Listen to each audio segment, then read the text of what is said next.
had two presentations that showed Trump tweets. So I don't need to show the tweets. I mean, you don't have to change the. But I'll go ahead and ask the question. You can ask the question. Yeah, because I think it leads in well. Yeah. Okay. Okay. Okay, that's fine.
so far. So come on back in. If you have wanted to get some pastry, please bring that in as well. I don't think any of our panelists will mind if you chew while they talk. And here we go.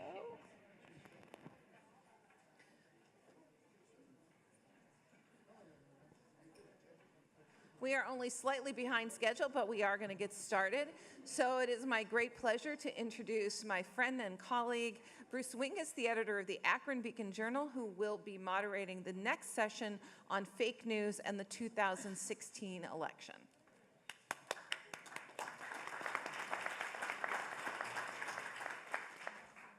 That's pretty neat. You just show up and get applause. I like that. First of all, I need to do some housekeeping. Let me close the door. For those of you keeping score at home, you'll notice that we have nobody up here named Sophia.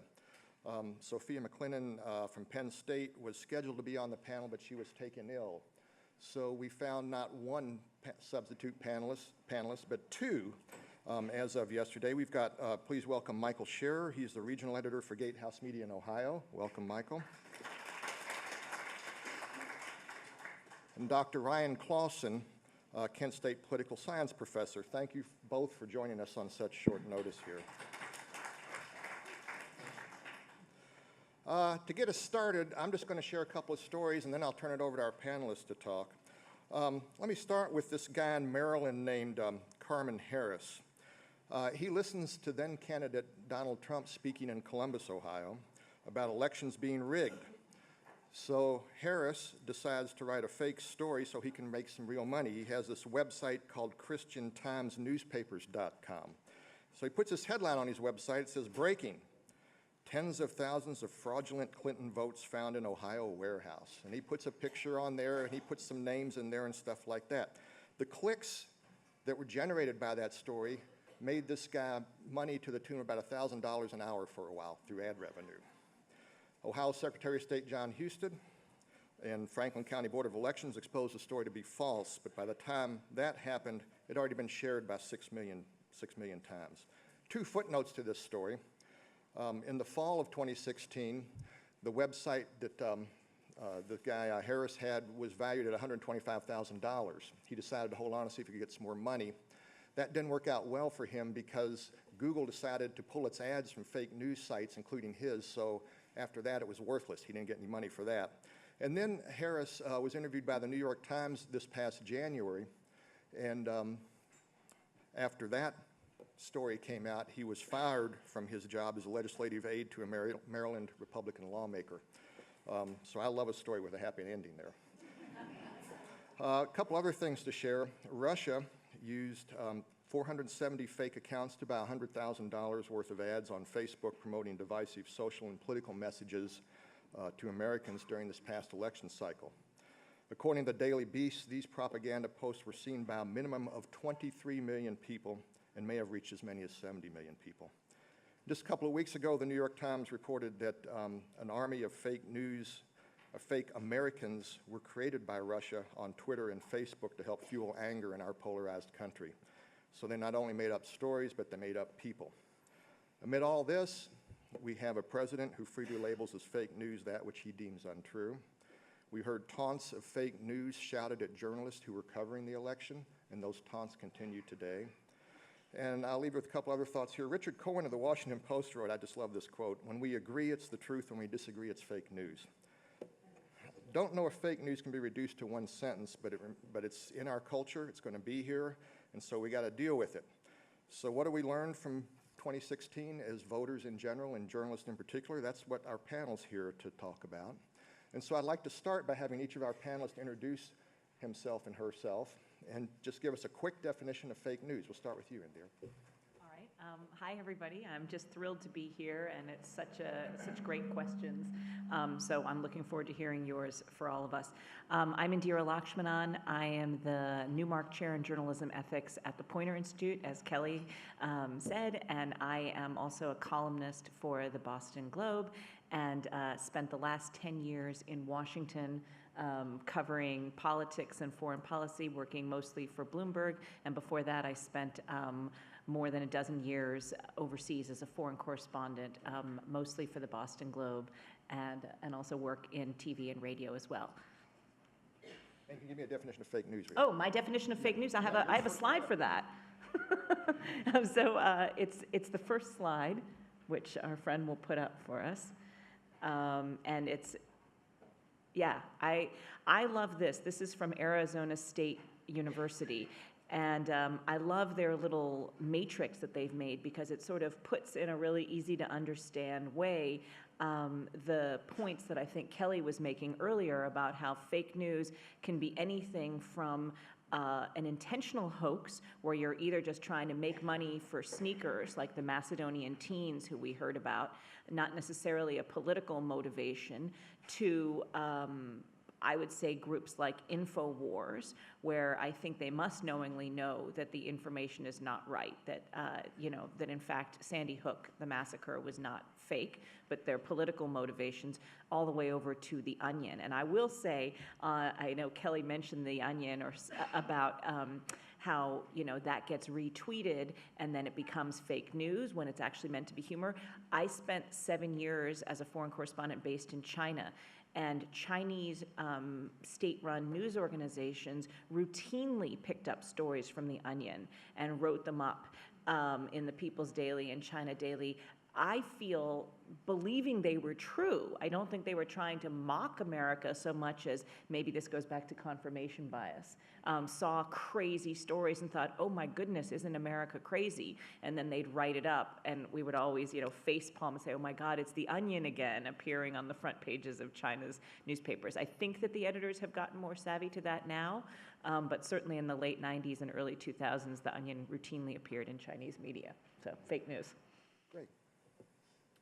So I'm Gregory Cordy. I am a White House correspondent for USA Today.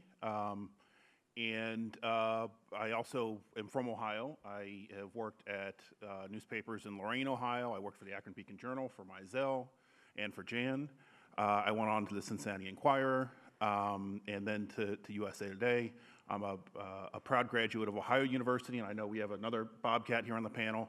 I said this last time I was here, and I'll say it again, I mean it in all sincerity. It's really great to be here at Kent State, which is widely regarded as the second best journalism school in the state. A little bit of, sibling rivalry. The MAC is back. So I am very cognizant in my job every day that fake news in the context of the environment that I work in is an epithet used by the President of the United States to discredit reporting that he does not like.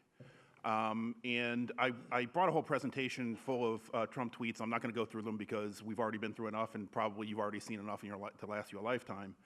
But my definition of fake news then, and this is something, it's somewhat humorous, and I got this from Craig Gilbert, who is the Washington bureau chief for the Milwaukee Journal-Sentinel, and he said this at the Gridiron Dinner, which is a sort of humorous sort of event every year of journalists and newsmakers.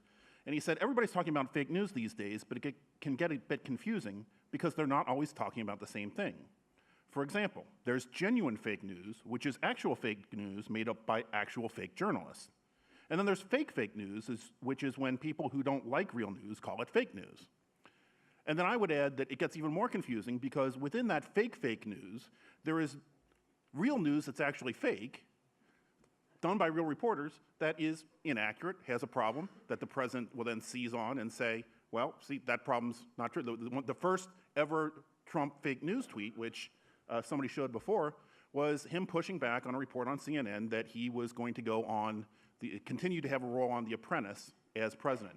He called it fake news. Well, so far, we have not seen him have a role in the production of that turned out to be actual, real, fake news. Did I say that right? No, I would say that's real news that was a mistake, and probably a correction was run. But that wasn't intentionally fake, right?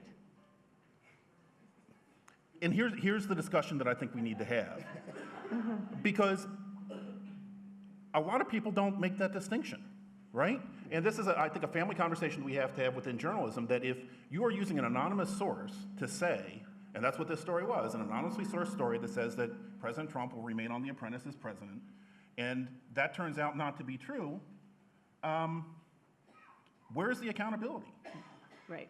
Right? I've been writing about this. It needs to be corrected, and it needs to be publicly said. And so it's that is wrong. actually one distinction between real fake news and fake news, is that real journalists correct themselves when they're wrong. And real fake news, you understand what I'm saying. And so,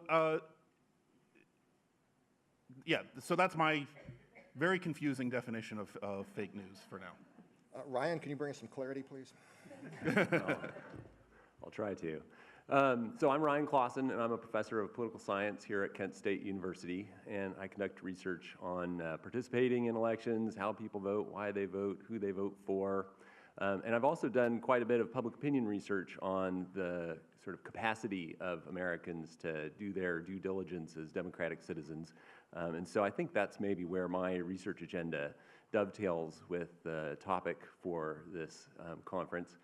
So I think as an academic, I would favor a more narrow rather than a broader definition, because it gets harder and harder to pin it down the broader the definition gets. And so while it's certainly the case that it's an interesting phenomenon when a sitting president can discredit real news organizations by painting them with a fake news brush, I think that for me the more narrow definition of it's when it's it's news that is incorrect, that was distributed with the intent to deceive by fake news organizations. Okay, Michael? Thank you. Good morning, everybody. Pleasure to be here. My name is Michael Shear. I'm the regional editor for Gatehouse Media here in Northeast Ohio. I'm actually based here in Kent. Have been working here since April, and thrilled to be working with Kent State University and be here today to talk about this important topic.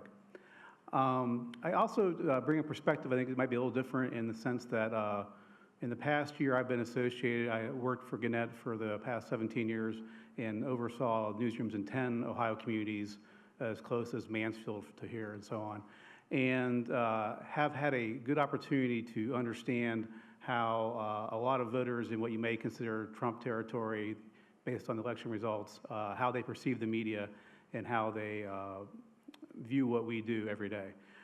As far as the definition of fake news, it's everything from, well, everything that's been described here is obviously accurate in that sense, but it's, at its worst, it is when people take accurate, factual news and label it as false or fake news because they don't agree with it.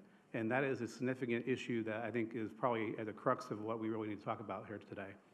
But it can be anything, even, I think the campaign commercials that you all see every day out there during election season, they contribute to all this too. There's a lot of misinformation out there, and it does carry a lot of weight with people. So I think any piece of information out there that is not accurate or misleading or spun for a certain purpose falls into some classification of fake news, although I realize that risks expanding the definition pretty wide.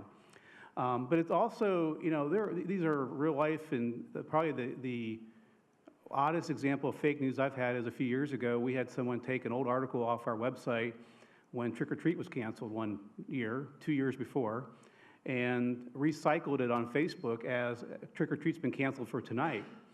And we had a heck of a time getting that story squashed down because it was on an old content management system. We couldn't get it removed. So anything like that, people believe what they see, and that story, we found out about it because on Chartbeat, our #1 story suddenly was Trick or Treat's canceled. I walked in the newsroom, what happened? Well, it's not canceled. So people believe what they see, and that is the real root of the problem, I think. And in that case, it was a beautiful sunny day. They had no reason to believe it, and they still did, at least to click on it. So. Okay, thank you. I'm going to start with a question for Greg. Can you give us some examples of Trump fake news tweets and talk about how they played out in the political ecosystem? Yeah, so as I said before, this whole, the first Trump complaint of fake news came last December. And remember, this whole conversation we're having about fake news was a term that nobody, or at least I didn't use, and I think most people had never heard of this sort of fake news phenomenon until it was after the election. and people looking back in retrospect saying, whoa, what just happened? Trying to explain this weird confluence of factors that got Trump elected. So in the aftermath of that election, immediate questions about the legitimacy of Trump's win, whether it was influenced by a foreign power, to what extent fake news had anything to do with it, to what extent the media might have played a role in overstating the importance of the Clinton email scandal. And so in that environment, Trump feeling like the media is somehow understating his election victory, which was a surprise, I think, to most people in the sort of political and journalistic classes that in Washington, began to push back, and he co-opted this term of fake news to say, no, you're fake news. And he's done it in, I went and I checked the other day, there have been 110 tweets complaining about fake news from the president. He's brought it up in 18 different speeches, remarks, and press conferences. Sometimes it's it's directed at, all the fake, what used to be called the mainstream media, or what Sarah Palin called the lamestream media, is now the fake news media in Trump parlance. Sometimes it's directed at a very specific reporter, and his favorite target is Jim Acosta of CNN. He has shut down entire press conferences or press availabilities by saying, you're fake news, and walking out. In tweets, he'll say, why won't the fake news media cover this good news story? My favorite is, why won't the fake news media cover that the Dow reached an all-time high? That's a story that's literally in every newspaper in the country. Every newspaper in the country, every day, covers, where the Dow is. But he didn't get credit for it, so the fake news. And then, we have the example of him on The Apprentice. Another example is the reverse of that is something that he complains about that's fake news that later turns out to be true. He complained that it was fake news, this conversation that he had early on in his presidency with the Prime Minister of Australia, which did not go well. Let's just leave it there. He said it was fake news. The entire transcript of that conversation was leaked, and the original reporting on that phone call turned out to be 100% accurate. So there's an example, we were talking before, where sometimes anonymous sources can lead you astray. Sometimes the anonymous sources turn out to be 100% correct. But to Trump, it's all fake news. So yeah, that's something that we just sort of live with, an epithet, again, that we live with every day. I don't know what to do about it. I think people expect me to take it personally, and I don't. We've talked about this new Google project, this Report for America that was announced this week. In the Poynter story on that there was a... Heck of a program. Yeah, we have a problem with autoplay videos.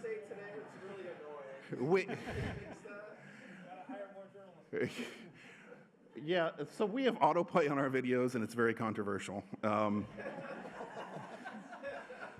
Mizell, would you like to address that as the Vice President of News Operations? But there was a quote in this Poynter story that said, part of the problem, one of the reasons why we need to groom more local journalists is because too many political reporters today have never had the experience of being lied to at a local level. And so when they reach the national level, they think that it's a novel idea that politicians lie. When in fact, every politician I've ever covered, down from the local school board, to city council, to state legislature, to Congress, to the President of the United States, engages in some form of dissembling, shading the truth, spinning, selective facts. It's only in their interest, right? They want to tell a story. They are selling a product. The product is themselves, and it is not in their interest to give you countervailing information about how their policies aren't working. And it's our job as journalists to flush that out.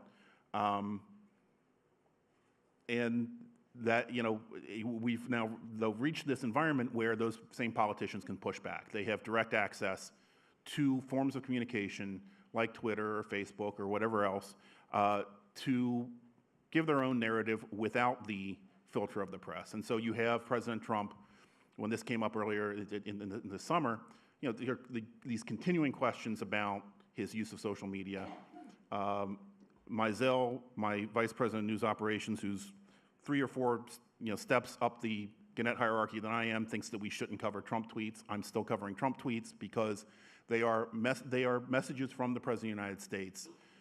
They are presidential statements. They're not always worded as we expect presidents to behave, but as President Trump said, it is modern-day presidential. And so that's the environment that we're in. May I say something about Sure, Trump have at tweets? it. I have sort of come along a continuum of my feeling about the Trump tweets. When Trump was when he was running for president, I was really disturbed by how much coverage all of his tweets got. And tweets were about all sorts of things, including his business. And that continues to be the case when he, as president, tweets about going to his golf clubs, his various golf clubs. And I think there are all sorts of ethical problems with that. But I happen to have come to the point of agreeing with Greg that we do need to cover his tweets because he is the president. And if he's not going to come out and give a press conference, or even if he does, the things he says on Twitter are automatically they're official statements of the U.S. government, of the White House. We have to cover them.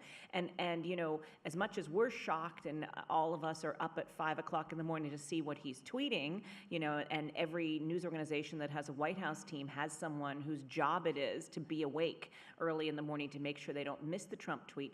You also have to cover everything else that's going on. You have to cover the quiet changes that are happening at the Department of Interior. You have to cover the changes that are happening, to try to bring down the Affordable Care Act. You have to cover everything. And the answer to that is more journalists. And it's not easy in a time when newsrooms have shrunk because the whole business model has collapsed. That's a whole other conference we could have. But I do think that even when resources are scarce, you have to make sure, yes, there's somebody covering the tweets, but there's also somebody sort of pulling the curtain and looking behind it and trying to figure out, while all this bombast is happening, what is really changing. And there are some news organizations that are doing a very good job of keeping an eye on that as well. I would say that Washington Post is one of those. And so that's just my point about tweets. Cover those, but don't forget to cover everything else. And I don't think there's anybody agree. in any newsroom in Washington that would disagree Exactly. with that we have to do both. Yeah. Indira, since you were talking about the White House, and you've had experience in Washington, and you're an experienced journalist, put yourself in the White House. Is it a winning strategy to be yelling fake news as much as the current administration does? Look, I mean, this goes back to the baseline problem we have, which Mandy talked about, which is the pre-existing lack of trust in the mainstream media.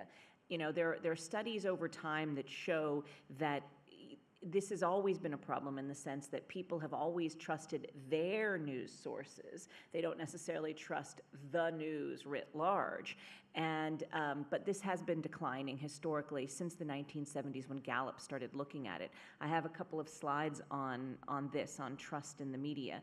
And what I find fascinating about this is that if you right. So if we go to, there's one here that looks at, I can't read it very well. I hope you guys can read it better than I can. But, okay, so who do you trust more to tell the truth about important issues, President Trump or the news media? And I've put together several of these slides that show this is from 2016, and I've got several that come up through basically now, almost. And what's been interesting to me, I don't know how many of you are familiar with it, but Gallup in the 70s started asking people about public trust in institutions, including in the media. And for the last few decades, that public trust in the media has been declining to really precipitously low levels. However, in the last 1 year since the election, it has been edging back up again, which I find comforting. I think they're, in the same way that major news organizations have talked about their subscriptions going up in the last year, you've seen a resurgence somewhat. It's crawling from a very low level, but you've seen some increase in trust in media over the last year. It is very disconnected in the sense that Republicans are much more likely to distrust the media than Democrats. So that also affects the numbers, and you see that throughout these studies. but what I was going to say is if you have the underlying problem of distrust in the media, then it is a winning strategy if you're in the White House to rebrand what the word fake news means. And I think that it was quite brilliant, you might say diabolical, but brilliant of President Trump to see that in the aftermath of his win in November, that people were trying to make it out that he won because of fake news, because of what I referred to earlier, the 20 headlines. I mean, the fake news headlines that outpaced the real news headlines. And I do have a slide on that here, if we are able to find that. It's the one about the sharing of that. Maybe we can find that. But anyway, that to me means that Trump essentially figured out if people are going to say that I only won because of fake news, well, I'm going to denounce the very people who are saying that that is fake news. And I think it was quite brilliant because it plays into, again, the people who don't want to believe us, that co-opts the term and gives them a way to, turn the term against us, to weaponize the term fake news. I also think one problem with the term fake news to begin with is it's not really news. I mean, it's hoaxes. So maybe we should have called it something else in the first place. I mean, the term has stuck, which is kind of unfortunate, and I think we sort of have to hang on to what its true meaning is meant to be and not allow it to be co-opted. Pizzagate is one example of this. People have mentioned this. Mizell referred to it, and Kelly referred to it. Pizzagate is one of the things that really made me feel incredibly passionate about this problem of fake news, because that pizza parlor, Comet Ping Pong in Washington, D.C., if you don't know the story is that essentially James Elefantis, who's the owner of this pizza parlor in my old neighborhood in D.C., where I lived until 2 months ago. This was my local pizza parlor, literally a couple blocks from my house. It's where I went with my kids. It's the pizza parlor that did little fundraisers for my kids' public school. It's a great little community pizza parlor. And in the hacking and in the WikiLeaks releases of emails, including those of John Podesta, who was Hillary Clinton's campaign chairman, one of the things that surfaced, there were just really benign emails, including I think it was his lasagna recipe that he got from his daughter. One of the things was a back and forth that he had with James Elefantis about having a little fundraiser in the neighborhood at this pizza parlor.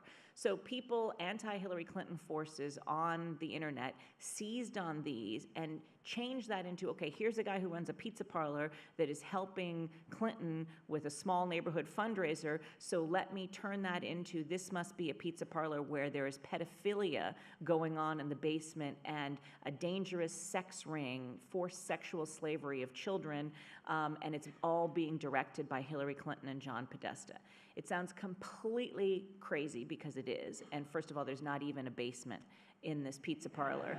So that's, one thing that's kind of the tip-off. But it got out there, starting from channels such as 4chan that Mandy has highlighted, and then got into the whole ecosystem through InfoWars, Alex Jones's notorious media conglomerate, and got out there into the public. And it was so upsetting to me because as soon as I saw that story getting traction, I said to my husband, mark my words, someone is going to come here with a gun and something terrible is going to happen at our pizza parlor. And indeed, it was a Sunday and we were on our way to the pizza parlor and we got stopped by a police barricade at the edge of the block with the police saying, there's a gunman, turn around, you can't be here. And a guy came and he fired a few shots into the ground. Thankfully, nobody was hurt or killed, but he had to even admit himself, gee, I went around and checked all the doors and there are no children being held hostage. So this to me is an example of how the actual problem of hoax stories can cost lives. I mean, thankfully it wasn't fatal to anybody, but a long way of saying that I think, we get away from the original meaning of what fake news is, but I think that for the White House, certainly for their supporters, it's been a really good strategy for them to rebrand and co-opt the term fake news. It becomes a cudgel to beat us with, and we have to just do better and become more trustworthy, and that's a sort of long-term project, as Mandy was saying. A question for Michael over there. You've written that newspapers such as yours operate with no political allegiance, although we're constantly accused of being liberal or conservative, occasionally in back-to-back phone calls. how's the concept of fake news played out with this question of political allegiance and how you answer your phone calls? Is it better, worse, or what? It's worse. There's no doubt about that. Actually, my boss had a phone call a few weeks ago that was quite interesting, and it was from a subscriber who had received a bill and had decided that before he was going to pay his bill, he wanted to find out whether this particular paper of ours was a conservative newspaper or not. And so, thankfully, my boss very skillfully answered the call with, well, sir, how do you lean? What are your political convictions and beliefs? And over the course of the conversation, the gentleman, it was a very polite conversation, I should stress, clearly was a conservative, had a conservative viewpoint. And so then the answer became, well, sir, you're probably going to view us as a liberal newspaper. Because I think anything that we're trying to be nonpartisan down the middle as much as humanly possible, and as such, that's going to be more left than where you are.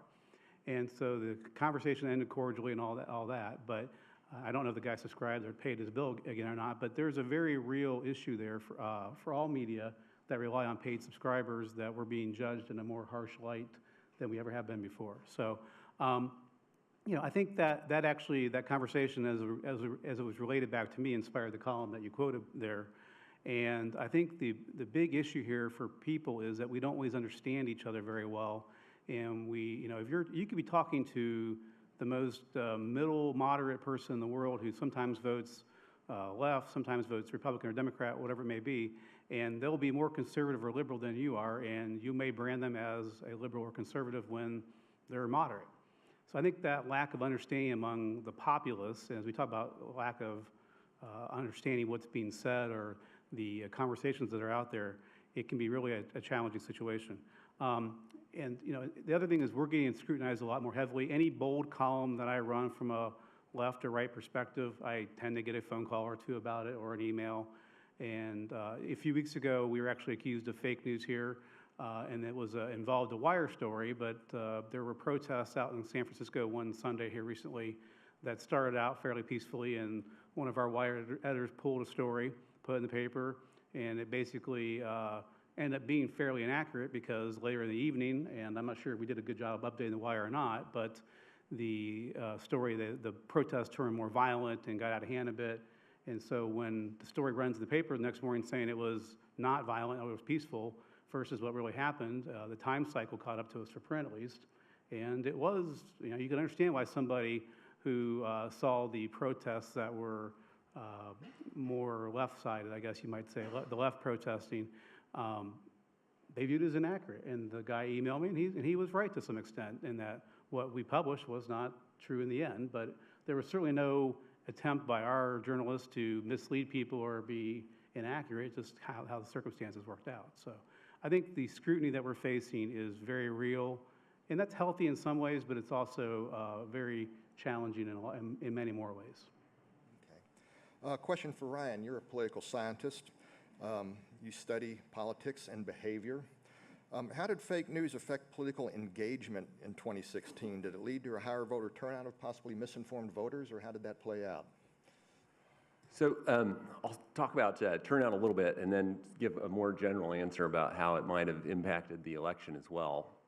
But I think that it's hard to affect whether or not people vote, and so it seems unlikely to me that fake news had a big effect on whether or not people showed up at the polls. In the immediate aftermath of the election, we were trying to figure out whether turnout was higher or lower, and even that was a little bit difficult.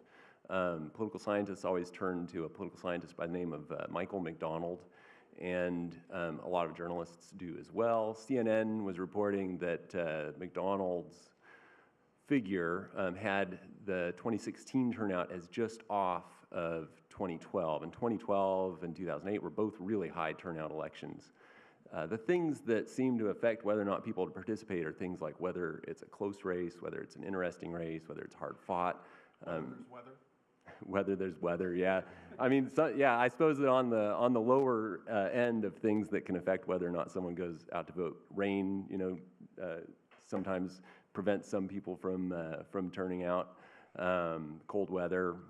We could talk as a country about whether we need to have our elections on Tuesday during business hours in November. But you know, we give a lot of lip service to the idea that everybody should participate. We could make it a little easier for people, but so I don't think that fake news is probably the biggest explanation for where turnout ended up in 2016. And in general, I think, and it's probably the wrong thing to say at a meeting devoted to the topic of fake news, but I think it's a bit of a tempest in the teapot when it comes to understanding how voters made their decisions on Election Day. So there hasn't been a massive amount of academic research on this most recent iteration of incorrect information being, you know, circulating in the American electorate that we are currently calling fake news. It takes academics a long time to figure out what they want to say about anything typically. But there has been one article published that at least I'm aware of that I heard about on WKSU on my way home one evening. So it was published recently in the Journal of Economic Perspectives by scholars at New York University and Stanford. And they did a really clever study on a couple of different dimensions to look at sort of the basic way in which fake news has been problematized. So we hear that lots of people get their news on social media. We hear that these fake news stories have been popular. We hear some people believe them, and we hear that there was a Trump bias in 2016 when it came to fake news. And so they sort of went through systematically and assessed each of those different points. So they found 156 sort of verifiable fake news stories that they were able to study. And there was a Trump bias in those. Of the 156, it was about 115 Trump, pro-Trump, versus about 41 pro-Hillary. So it's not entirely one-sided, but there was certainly a major bias in terms of that distribution. In terms of how popular these things are, sort of at the upper end of the estimates, we hear people say that maybe on average Americans saw about 3 of them. And that's based on tens of millions of shares and hundreds of millions of clicks. But even that number, you know, it's not a uniform distribution, so tons of people didn't see any of them. And there's a few people that saw just about all of them and clicked on it a whole bunch of times and shared it a whole bunch of times. And of course, there's a lot of overlap in social networks. So you know, even the average of 3 per person is you know, isn't a very accurate way of thinking about how each person in the electorate experienced this. One of the things that they did in this study was they surveyed 1,200 people and had a bunch of fake news stories and asked them if they had seen these fake news stories. And about 15% of this sample of 1,200 that was supposed to be representative of the national electorate said that they had seen the fake news stories that were actually fake news stories. But the really clever thing that these researchers did, so that'd be a much lower, I think, number than saying that everybody saw 3 of them, right? So maybe only about 15% of people actually remember seeing and can recognize fake news.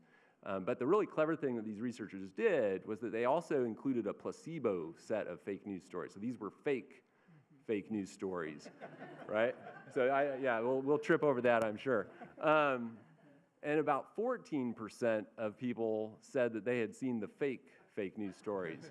So if you subtract that placebo effect, the real exposure is maybe as low as 1% of people. And so I think that it's probably far lower in terms of you know, how far into the American electorate these things penetrated than we might be inclined to believe. One of the last things that I'll talk about that they did, there's lots of neat things in this study, but one of the last things that they did was try to think a little bit about, well, let's say that maybe a revised figure would say that maybe about on average Americans saw 1 of these fake news stories. What kind of impact would that have? And so they turned to the political advertising literature, and of course political scientists have been trying to determine what kind of effects political advertising have for a long time, so there's a ton of research on that. The basic consensus is that one political ad in a national campaign like the presidential election affects the vote by about 0.02%. So if we think that seeing a fake news story had about as big of effect as seeing a political ad, it's still a very small impact. Okay. So let's talk a little bit more about that.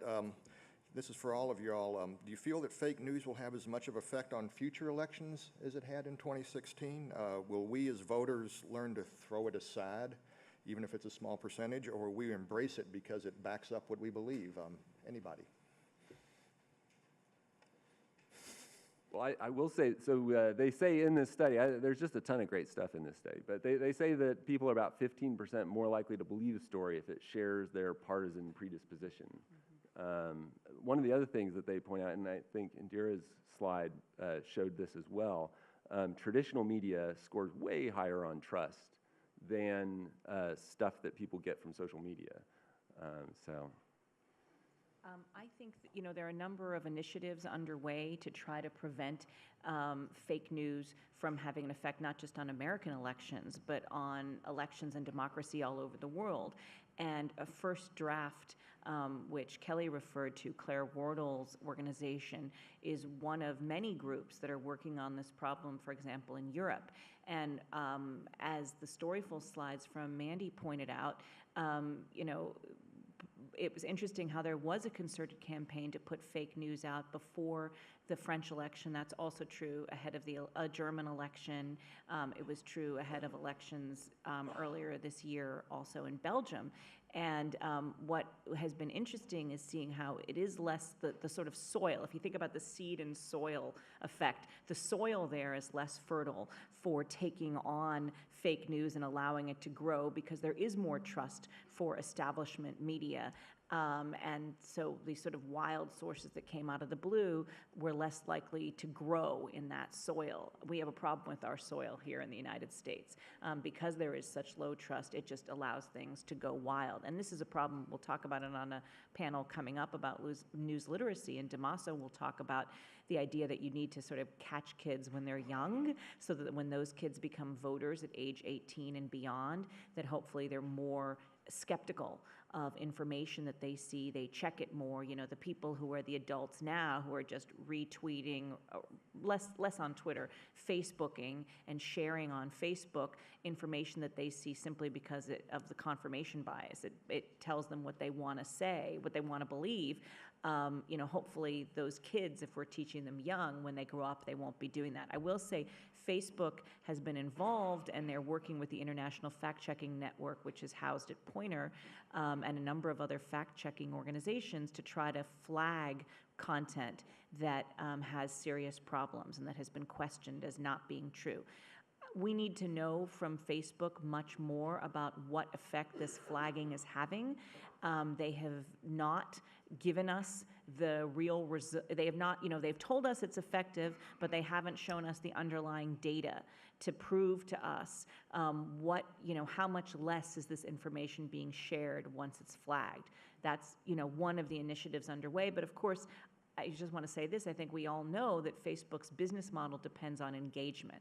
It depends on getting its people to come onto the platform and stay on the platform as long as possible. That's how the ads work, that's how everything about Facebook works. So the problem is, in a way, I don't know that anyone wants to say this out loud, but confirmation bias and filter bubbles, which Facebook publicly says they're very much against, in fact, work to their advantage. If I'm a Facebook user and everybody thinks like me and we're all re-Facebooking all the same things that fit into our worldview, I'm going to stay engaged on the platform longer. If I have friends or family or colleagues who think differently from me and they make me mad, then I'm more likely to get off the platform and not be engaged on Facebook. So I think it does address the business model question, that how much is it in the interest of social media platforms? I'm asking this as a question. I'm not saying I have insider knowledge, but it certainly doesn't necessarily help them to break down filter bubbles and echo chambers. And that, of course, is bad for the overall health of our news and information ecosystem. But in Europe, I have been heartened to see that fake news has not spread as much. I want to say one thing about these academic studies, because there's so many good studies, like the one that Ryan's talking about. One thing that I found really interesting was a study that came out a couple months ago showing that fact-checking can actually, in some cases, change people's belief about a piece of information, that if you give them the fact check, they may say, okay, yeah, you're right. And the example that was given was Brexit, that voters who supported the Leave campaign were shown information saying, look, this, the statistics you're being shown by the Leave campaign are wrong. In fact, being in the EU is good for Britain's bottom line. It's economically better for the country. And some people looked at this and they said, okay, yeah, all right, I'll believe you that the statistics I've been quoting or seeing are wrong, but it's not going to change my vote. I'm still going to vote to leave. And the same thing was true of information related to Donald Trump. Donald Trump voters were shown information showing that information he was citing about immigrants or about refugees was wrong. It was false information. And they might say, okay, well, so that's wrong, but his overall point is right, and it's my worldview, or maybe he looks like my uncle, or I just feel good about him, or I just don't like Hillary, or whatever. It's not going to change my vote. So fact-checking can change people's view of whether a piece of information is right or wrong, but it doesn't necessarily change their behavior. And I think that's something we all really need to think about. Gregory or Michael, anything? I mean, I think the absolute key here is a couple things. One, as the part of the media, we have to be really good at what we're doing, and we can't afford any high-profile mistakes with stories or errors or anything that can legitimately be claimed as fake news. That's a significant challenge for us as media. And unfortunately, it only takes one agency at one place to help break that down a bit. To me, though, it's also, I'm hoping that what's happened the last few months here since the election, that the public is more aware of everything they see on Facebook or Twitter or everywhere is not necessarily true. I think there's, generally speaking, a greater awareness of that today than there was back during the campaign last year. And although the numbers Ryan cites are very reassuring in a lot of ways, that those stories may not have had a huge impact on the election, I think there's also just a tremendous, the national media is not trusted at the local level, and I think if you take this, I've not seen them, I probably should have looked to them, but if you take those national studies, if you looked at the rural Ohio voters, for example, and their trust of national media, the numbers would be even worse, and that's a significant problem that we need to keep working on. And it affects us daily, as I mentioned the Wire story earlier that we picked. I mean, we still use AP stories for a significant part of our newspaper every day and our website, and so AP does a great job, in my opinion, but anything along those lines that's wrong or that's perceived as not pursuing Trump hard or the Democrats hard enough or whatever can be very challenging for us to deal with too. So I think hopefully people are more aware of what they're seeing. Hopefully that the subscription increases we're seeing at like the Washington Post, et cetera, and New York Times, hopefully that's going to help out, but we'll have to see where it goes. Greg, anything to add? No, I agree with everything.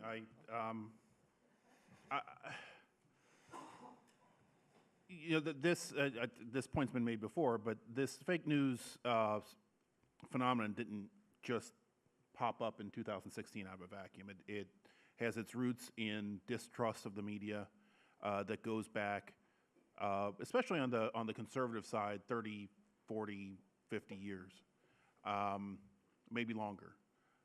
And so you have, that's where we're seeing a lot of the fake news sort of generate. It does have a pro-Trump bias to it because that is the audience that is most receptive to that message.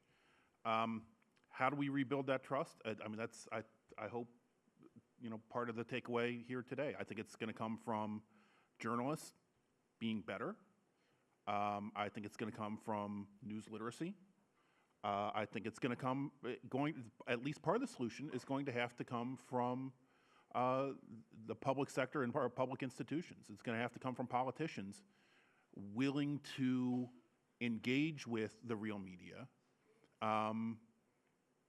and come to some sort of mutually understood set of facts and not to intentionally sow cynicism in an attempt to undermine negative coverage.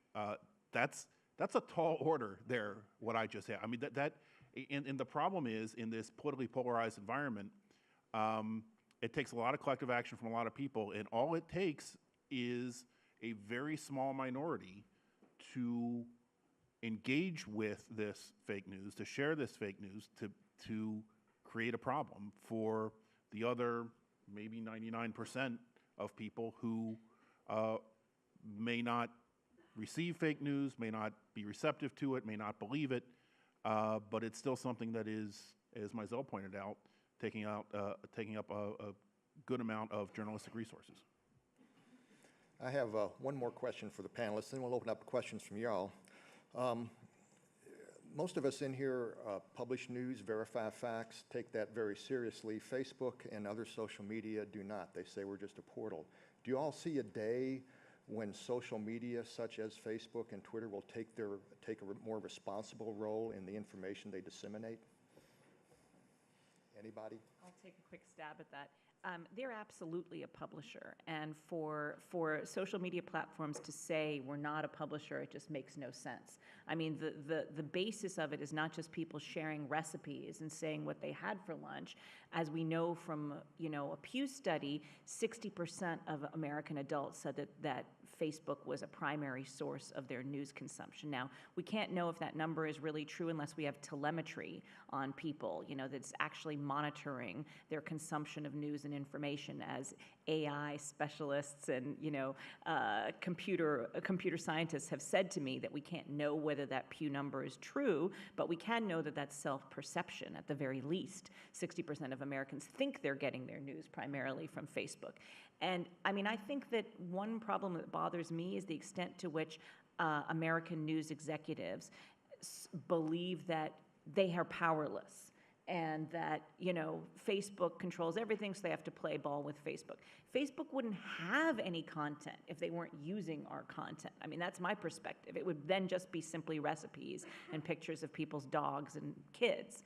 And so, they depend on us to have information that people are sharing on their site. And one thing that has bothered me for a long time is the extent to which, whether it's the New York Times or it's InfoWars or whatever, there wasn't a sort of easy way in one's feed to see the difference in the logo and the labeling. That has just recently changed. Just in the last few weeks, Facebook has made it so that you can see the logo and it's not all just the same blue stuff coming through, that anonymizes it and basically makes everything look the same. So then InfoWars is the same as the New York Times, which of course it's not, and that's ridiculous. So there has to be, whether it's through graphics, through branding, a clarity on what is the different information. But I also do, and this is a call to arms, I think news executives need to stand up, come together, and be counted and say, the way you use our material, we have to have more say in it. And you are a publisher, and you do have to be more responsible in the way that information is disseminated. That's how I feel. I mean, as an editor, I guess I have kind of a love-hate relationship with Facebook in the sense that, getting our stories on Facebook and getting the exposure to drive readership is hugely important to us to try to grow online readership and audience. At the same time, it's very frustrating when you hear all these various problems with Facebook and the, how our news is often presented very similar to in the same manner as anyone else's random post about their party last night or a fake news story or whatever the case may be. So I think you're right, but I don't know how we get past not putting things on Facebook right now because it is where people are at and we have to reach people, and it's very challenging without social media to do so. I wish we didn't have to worry about that, but Facebook's like the number one thing we talk about every day practically in terms of how we're going to get our content exposed and read by people. So. A couple things. One is, news organizations do have a role to play in this. There are a number of fake news sites that I've seen over the past year that use USA Today in part of its URL. It's something like usatoday.com.co. And when I see that, I let our social media managers know that, and they make efforts to make Facebook aware of it and also to take action against the infringement of our trademark. It's a never-ending battle. I found one just 2 nights ago. Somebody cyber squatting on Facebook at, their name was Official USA Today. And they're on, and I have to double check. I hope they've been taken down. One of the problems, though, here, and I've heard this a couple of times, is, we talked about France, we've talked about European elections, British elections. There's a difference.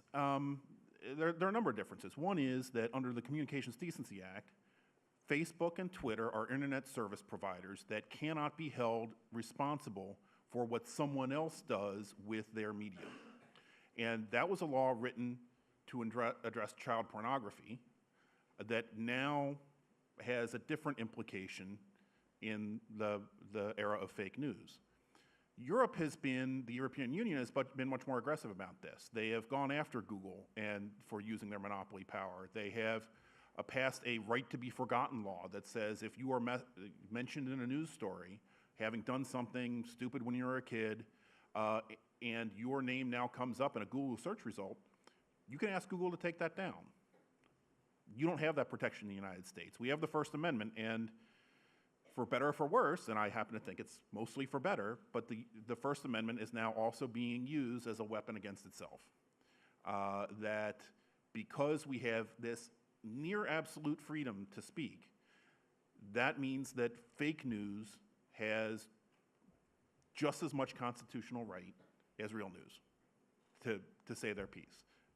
Now, do we need to give them a megaphone? Does Facebook need to have an algorithm that rewards that? Absolutely not. And that's a question for us as Facebook users and consumers. Facebook is selling a product, folks, and it's us, right? We are the product that Facebook is selling. And so it's up to us to insist on how we use these tools and how these tools are used on us. And that's going to have to be part of the conversation.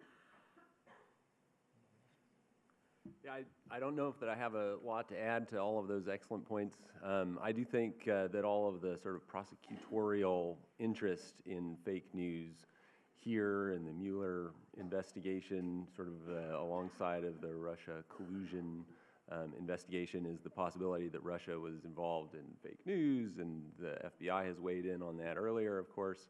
But then, Kenya, France, other places as well, that kind of institutional scrutiny might create some different rules going forward for social media that might help with this. Michael, anything to add? Okay, let's open it up to you all. What can we answer from you? Got a couple of questions over here.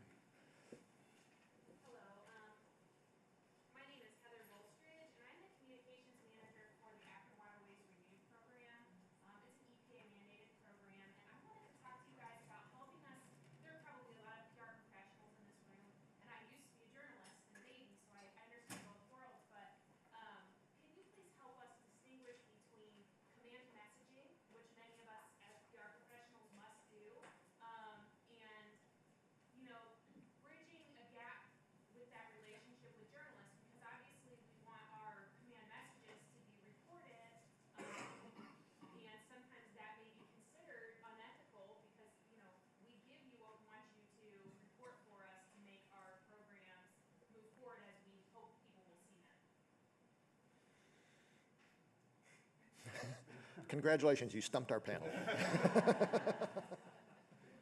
I bet that will come up in the PR panel that is going to be had this afternoon, and those people on that panel might be somewhat better equipped to answer a question like that, since we're all sort of politics specialists up here. But I'll just say, as a lifelong journalist, I always quail when I get things from PR people. Sorry, but I take everything I get from a PR person with lots of, with a whole shaker of salt. And just because I know what your job is, you have to promote. I mean, that's fine. I have a job and you have a job. It doesn't mean it has to be adversarial, but it means I'm not going to believe what you tell me. I need proof for that. So I don't really know where to go beyond that other than to say, I don't accept command messaging. Yeah. That's it. I mean, I agree with that. Command messaging, I mean, if you're trying to get attention to the media, that's fine, that's your role, and we appreciate that. And there are many times it's helpful to us, depending what the message is and what the situation is. But I think, we're trying to focus our coverage on what our readers want to see and read and what's important in the community and all that. And your story may or may not fall into that category at any given time.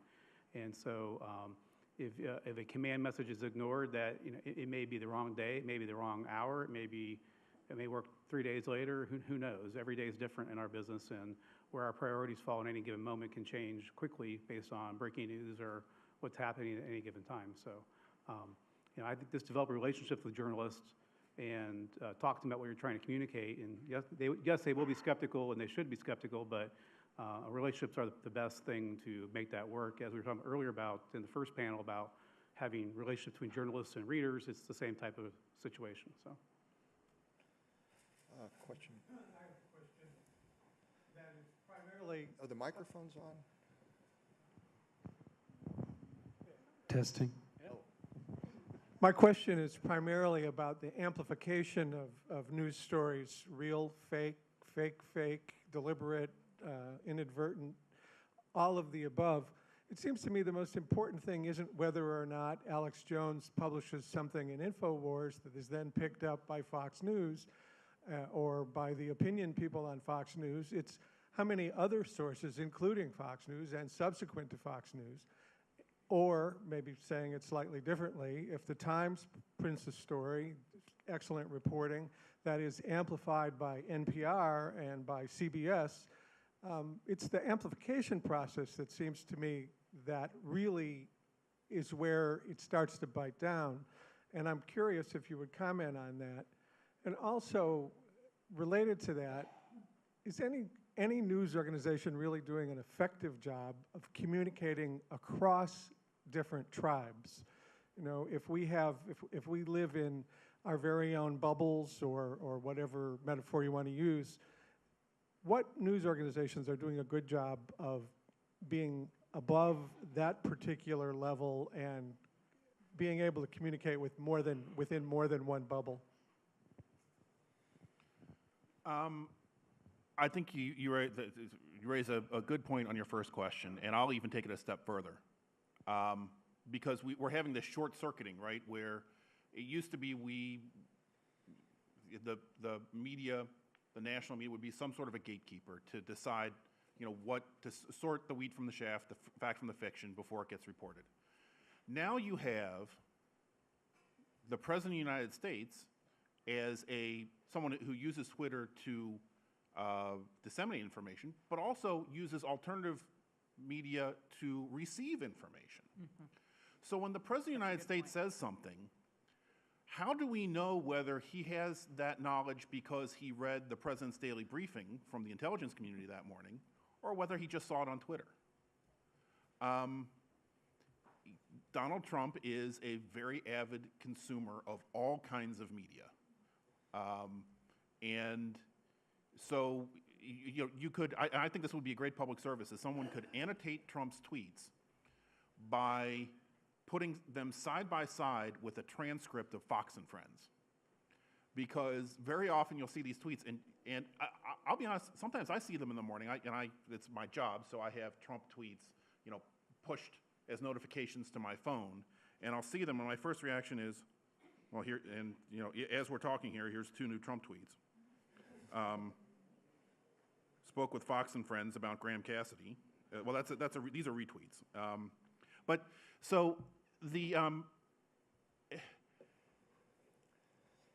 that's a good question, and the problem is we are not the only gatekeepers. Now, the president's a gatekeeper, and again, going back to the disagreement that Mizell and I have, I believe that we still need to cover what the president says because he's the president saying it.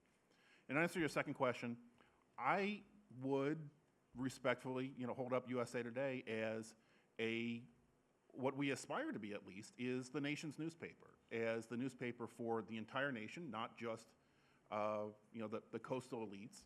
Every other national newspaper is based in, the Wall Street Journal has an audience that's an elite audience. The New York Times is based in New York. The Washington Post is very much the paper of a company town, which is the government.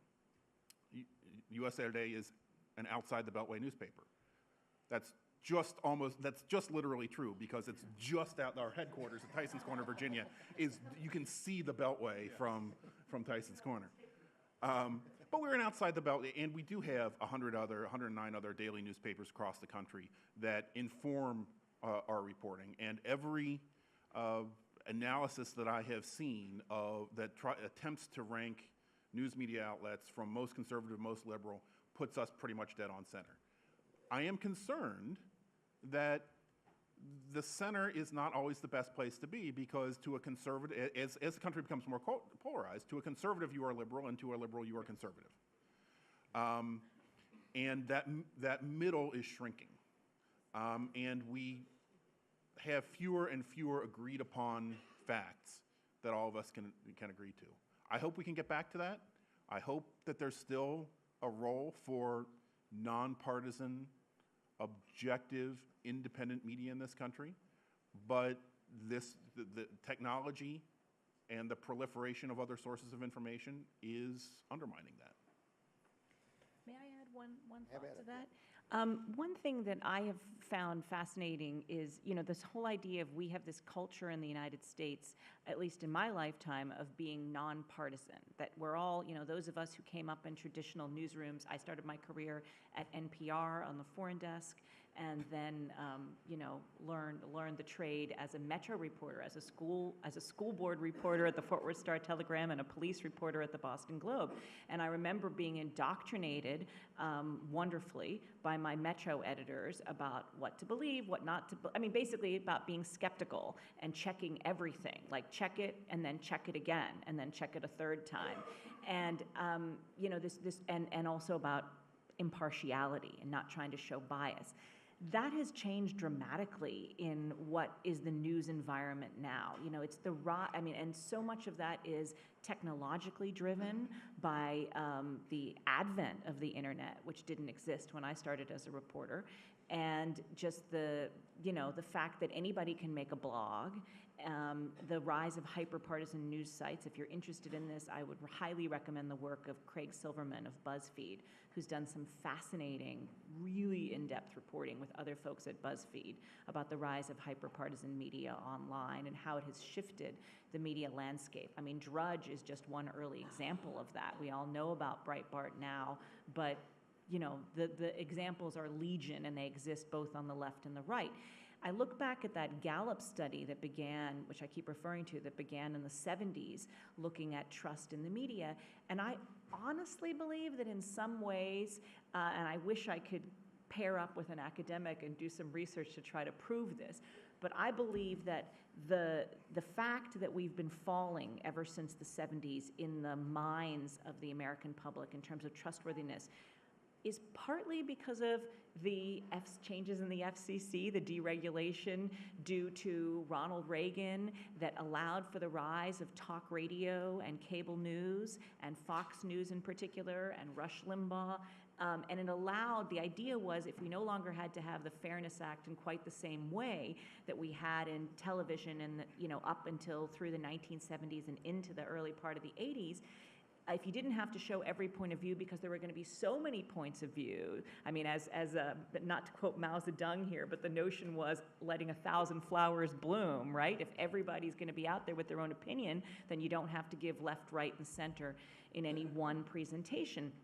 I think that what we saw about trust in media in the 1970s might have been an historical blip. Hear me out here. I think it might have been a high point because it was the era of the popularity of the evening news. And everyone sat down in their living room and they were watching Walter Cronkite. They were watching either ABC, CBS, or NBC. That's it. Or PBS, maybe. But the NewsHour didn't exist yet back then in the 70s. So I think everybody was getting their news from the same sources. And it was easier to trust that person who came into your living room because there were only 3 guys coming into your living room, and everybody was getting the same information. I think the changes that have happened, plus it was the post-Watergate, post-Vietnam War era, when I think people were more willing to believe establishment media because they saw establishment media as having proven what was wrong with the Vietnam War, proven what was happening in Watergate. So I think that was a high point. And I think ever since then, our trust in people's eyes has been declining, partly, as I say, because of changes in technology, rise of cable news, rise of talk radio, rise of the internet. But I think that in some ways, maybe, this is my theory, maybe Ryan and I should team up and do some research on this. But my theory is that perhaps in the past, there was partisan media in the United States. I mean, I'm sure many of you have studied it in your classes. In the 1800s, any town had a labor paper, it had a conservative paper, there were different papers that represented different points of view.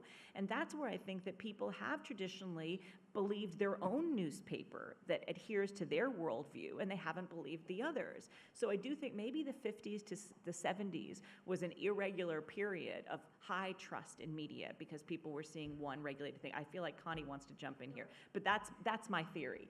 And so maybe we're in a situation where we can try to, and we should be trying to rebuild public trust, but I also think there are a number of other factors that have made trust in establishment media fall by the wayside. Let's face it, the New York Times is a different paper in the sense that it tries to be down the middle than its predecessor was 50 years ago. I just want to say, especially for the benefit of all the students who are in our programs, so people can hear you. While you're waiting for the mic, I just want to make one quick point. It's even broader. We're talking about the disintegration of trust in the media here because that's what this is about. But I don't think you can take that out of the context of a diminution of trust across all public institutions in the post-Watergate, post-Vietnam era. And it applies to government institutions, media institutions, religious institutions, secularization. All of these are interwoven factors that I don't think you can take in isolation. I think you make a lot of really good points. I just want to caution against romanticizing a period in our industry when the news was delivered always by white men. Exactly. I'm not romanticizing it. I'm not romanticizing it. But I mean, you're describing it as a high watermark in a high watermark for trust, but believe me, I don't romanticize that. I mean, I was a child, and it was bad that those were the only faces I could see, and to see other kinds of faces, I had to look at Sesame Street. I couldn't get those faces from the evening news. I think you're right, and there should be different. I completely agree with you, so I didn't want to give that misimpression, and thank you for raising that. And only because we talk about this all the time in our classes here. Yes. I'm really glad for having more women's voices and people of color weighing in, but there are challenges that come with that, obviously. Well, as both of those things, I definitely agree. We have time for one more question, and Man's being very patient back here in the back here. Thank you very much. My name is Phil Long. I'm an adjunct here at Kent State. Getting back to Google and Facebook as a media, as a way to have your product disseminated. There has been a little bit of talk, and if it was ever get some traction, and if the FCC was to put some regulation onto those types of channels, do you think that they would become more responsible in the way that they presented yours and others people's information? Would they somehow be able to legitimize it or to just bring it back up to a level of trust? Would their ethics change to that point, do you think? Well, one of the things, let me just try, one of the things that we're talking about here in this FCC period is something called a fairness doctrine, which meant that all sides of an issue had to be discussed. So that's a starting point, so I'll let you all answer after that. Well, the FCC is an independent regulatory agency that derives its authority from Congress. So the FCC can't regulate anything that Congress doesn't explicitly tell it can regulate. And I think there's an open question under the Radio Act and the Telecommunications Act, and I'm not a media lawyer, but just my understanding of the issue is that I'm not sure that there is an opening for the FCC to regulate here. As a matter of fact, there was an episode last year, I don't think this was fake news, but the FCC began a process of trying to go into local newsrooms and just sort of even ask the question, are local newsrooms serving audiences as part of its sort of, broadly speaking, fairness doctrine sort of mission. And there was an uproar on the right that there was an attempt to censor local newsrooms. You have, this is a little far afield for your question, but in an area where the FCC does regulate television, local television stations, you have consolidation going on in which you have a particular chain of television stations, Sinclair, that is very aggressive in pushing national content with a certain ideological perspective on local television stations. That's something that the FCC can look at in terms of the market power of these stations, whether they're forming monopolies. With Google and Facebook, you do have, between the two of them, they're responsible for the vast majority of our click-through social traffic. But I'm just not sure whether the FCC even has the power to do that regulation. Yeah, and just to add to that, the FCC needs to be needed. And so historically, when radio and broadcast TV came out, a sheriff was needed, because if everybody set up their own signal and just started broadcasting, then nobody could receive a clear show. And so the radio broadcasters and eventually the TV broadcasters needed the FCC to sort all of that out for them. And I'm not sure that Google needs the government to sort something out for them yet, but that might be a good way of thinking about it from the perspective of trying to find a way to make more regulation needed. No, that's exactly it, that radio and television stations occupy a finite resource. There's only so much airwaves to go around. The internet is an infinite resource, and so the regulatory regime is completely different. Yeah, and it's also probably worth highlighting that with the proliferation of cable channels, the broadcasters yelled foul, and now the FCC has basically abdicated any of its regulatory duties that it once had in any case. But yeah. Okay. Thank you, panel, for your insights. Thank you, audience, for your questions.